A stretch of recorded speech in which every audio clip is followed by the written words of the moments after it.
ये है इस्लामाबाद लोक विरसा में लगा एक जाजिब नजर स्टॉल, जहां कुदरत के प्यारे रंग सीपियों में पिन्हा हुस्न की सूरत में आंख मचोली करते देखने वाले की निगाह के रास्ते दिल में उतरते हैं।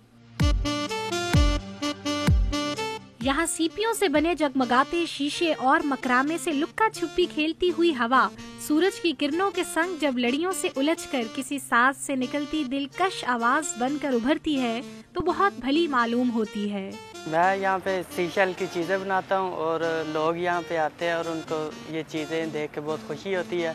जुल्फ सजाने को बनाए गए सीपियों के क्लिप, गुलदान और जेवरदान के साथ सीपियों पर लिखे नाम भी इस स्टॉल पर मौजूद हैं। खूबसूरत सीपियों से बनी घरेलू अशियाए जरूरत जहाँ शायकीन की तवज्जो का मरकज है, वहीं हुनरमंदों की मेहनत का मुंह बोलता सबूत है। कैमरामैन बिलाल खान के साथ सादिया राफे, डॉन न्यूज़, इस्लामाबाद।